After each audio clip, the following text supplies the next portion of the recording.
السلام عليكم اخواني اخواتي، مرحبا بكم من جديد في قناتي وقناتكم نات كرياسيون اغي كويزين. كنتمنى تكونوا كلكم بخير وعلى خير وفي احسن الاحوال ان شاء الله يا ربي. اذا اليوم بغيت نتقاسم معكم هذا العصير اللي هو عصير وفي نفس الوقت دواء للناس اللي هما كيتشكاو مسعله. ولاحظنا ان هاد الايامات هذه واحد العدد كبير ديال الناس تيسعلوا، وانا وحده منهم، اعوذ بالله من قلت انا.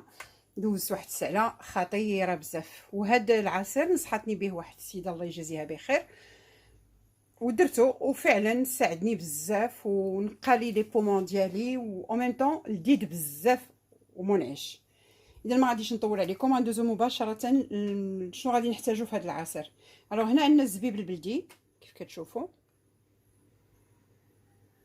الزبيب البلدي اللي خديته غسلته مزيان ورقته في واحد شويه ديال الماء، رقته في الماء وخليته تطلق داك الوسخ ديالو كله، لان كنعرفوا ان هاد المواد هذه كنجيبوها من عند العطاره ومن عند الشبكه، كتكون شويه معريانه. دونك طلق لي بزاف بصراحه، طلق بزاف. الوغ خليته حتى صفى، حتى ولا كيخرج الماء ديالو بيض ناصع، عاد صفيته ودرته هنايا في هذا لو بول هذا. دونك هنا غنحتاج كيف قلنا الزبيب البلدي. نتوما وشحال ديال الاشخاص كاينين او شحال اللي باغيين يشربوه. انا هنا غنحتاج كاس واحد، دونك غادي ندير كمشه ديال الزبيب قياس واحد ما بين 70 غرام 100 غرام نقدكم. هو واخا كيبقى في الثلاجه راه ما تيوقع له والو، تيمكن لكم تعاودوا تشربوه. غير بالحق تجبدوه وتخليوه حتى يسخن شويش عاد تشربوه، ما تشربوش من الثلاجه ديريكتومون. غنحتاجوا واحد الوريقات ديال النعناع كيف كتشوفوا، عريش النعناع اللي غنستعمل. وعندي العسل، خص العسل تكون حره، كل ما كانت العسل حره كل ما احسن، لانه هو ما يصلحش بصراحه بشي عسل اخرى من غير عسل حره. الوغ غناخذ هاد المواد هادي، غنجيب الكاس ديال الخلاط الكهربائي باردون، غادي ندير فيه الزبيب كتشوفوا،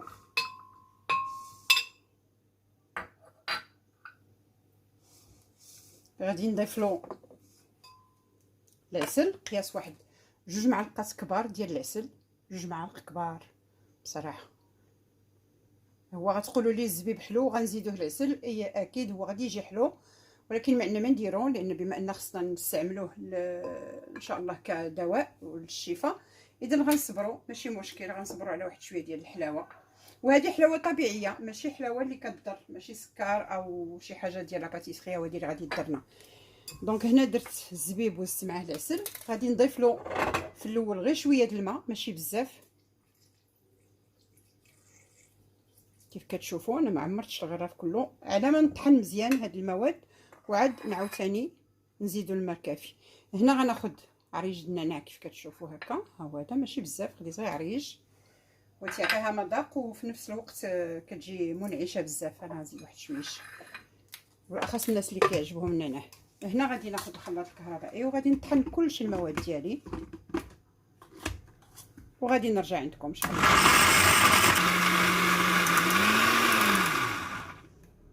هنا غادي نزيد الماء اللي غادي يكفيني،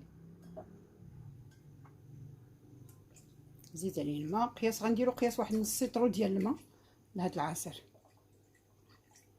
باش كنخليوه يجينا شويه خاطر ما يجيش خفيف بزاف. نعاود نطحن كلشي.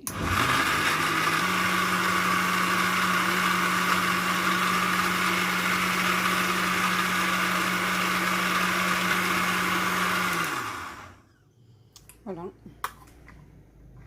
دونك هنا حنايا طحنا العصير ديالنا كيف كتشوفوا. غادي نجيب واحد الصفايه ديال الصفايه اللي عندكم، اي صفايه عندكم، وغادي نصفيو هاد العصير هذا.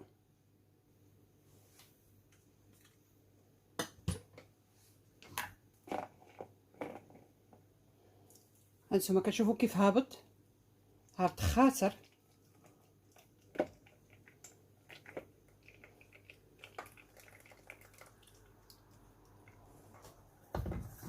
نصفيوه مزيان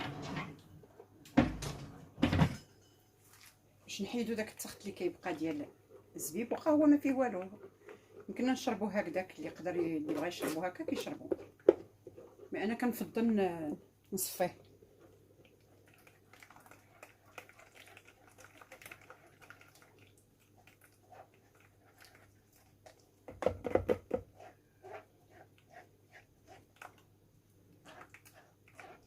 نتوما تشوفوا شنو اللي غادي يبقى في الصفايه.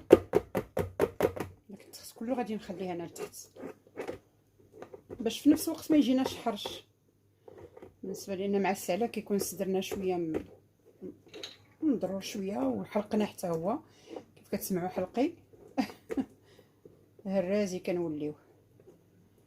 رغم من هنا كنصح الاخوات انهم يستعملوه ولا الاخوان، لانه بصراحه والله العظيم الا رائع جدا وعن تجربه، وجربوه لنفسكم لوليداتكم لاي واحد، وعطيو نصيحه اللي ما شافش لا فيديو او الناس اللي ما يمكنلهاش تشوفوا، نصحوهم انهم يستعملوا هذا العصير هذا.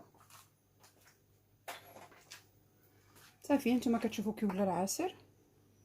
هو انا غادي نعمر واحد الكاس منه.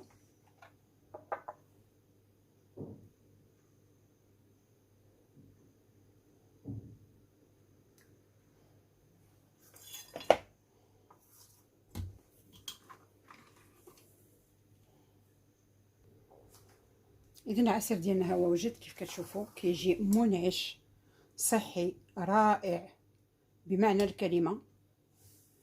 كنتمنى انكم تجربوا هذه الوصفه هذه، والناس اللي فيها السعله تجرب هذه الوصفه وترد عليا الخبر وتقول لي واش نفعتها ولا لا. بطبيعه الحال ما غاديش نديروه مره واحده ونقولوا صافي راه حنا برينا، لا بدا غادي خصنا نداوموه واحد الفتره ديال على الاقل واحد 3 ولا 4 جوع، واحد 3 ايام ولا 4 ايام نداوموا فيها هذا العصير هذا. ناخذوا كاس وجوج في النهار وحتى 3 في النهار الا يمكن لكم، في واحد في الصباح واحد في الغداء واحد في الليل. وهذا غادي ان شاء الله غادي تكون هي الفيديو ديالنا ديال هذا النهار.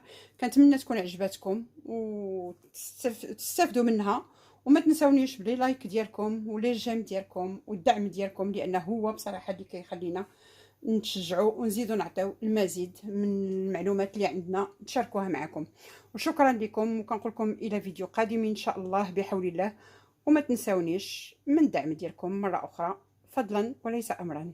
مع السلامه.